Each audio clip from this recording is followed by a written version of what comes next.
celebrating all things spring, and it turns out spring is also tax season.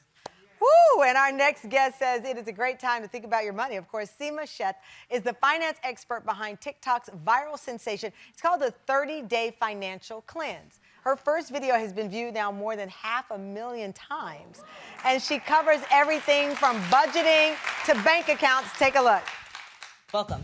It's day one of your 30-day financial cleanse. I'm so glad you're here. We're doing 30 days of actionable tools you can utilize to make your financial life a little bit better. Today we're playing Can You Afford It?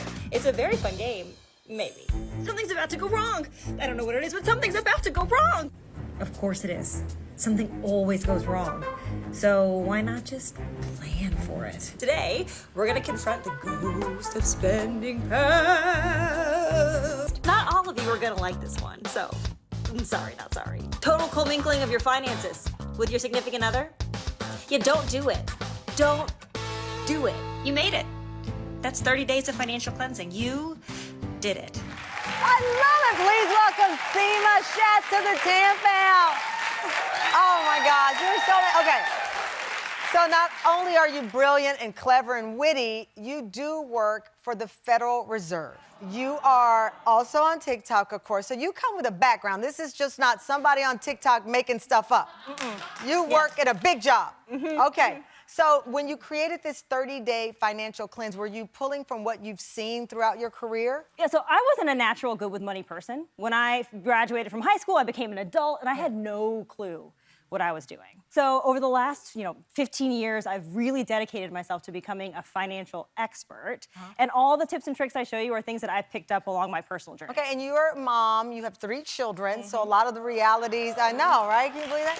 It's real. All right, so this is where you got all these kids buckets from, because you've got 3 kids. So you went in your children's toy box, you've got buckets, and now you're gonna tell me how this symbolizes what we need to do. Yes. Okay. So we're told that we're supposed to budget, right? And Yeah. most of us have this idea then that you're going to have an Excel spreadsheet with every single thing that you're going to spend money on detailed in that Excel spreadsheet. Right. And most of us will fail immediately because who has time? So we're going to simplify it. Okay. Instead, your money is only going to go into one of 4 places. Okay, and these are the buckets These in are the 4 front. places. Okay. Your money's either going to go towards a fixed expense, a variable expense, a savings goal, or it's discretionary. So let's give you some examples, All right? So let's say your car note, right? Yeah. You got to pay that every year lest your car goes away. Right. So that's a fixed Every expense. month I have to pay Every month, mine. excuse me, Right. yes. Okay. Then there are some things that you have some control over, like how much you're going to spend at the grocery store, right? You can go to the expensive grocery store and buy everything you want, or you can go with a list of specific recipes that are more reasonable, okay? How about gas, right? Sometimes it's really expensive, sometimes it's not so expensive. Yes, we've seen that up and down. Okay. So those are variable expenses. Okay. You have some control over them. Okay.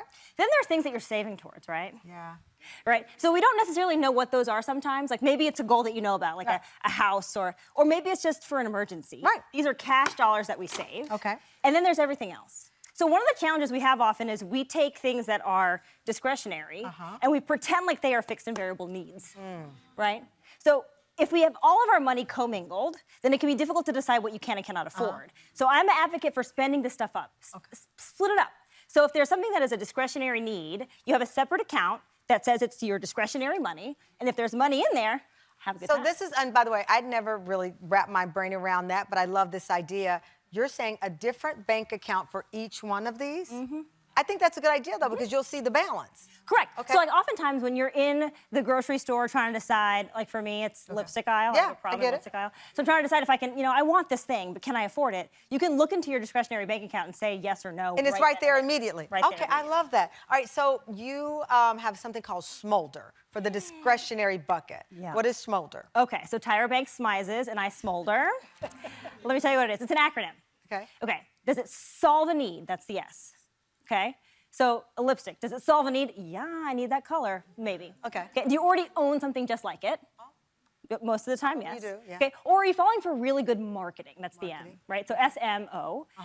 What's the lifespan of use? Like, how long are you going to actually use this thing? Right. And are you desperate to have it? Right.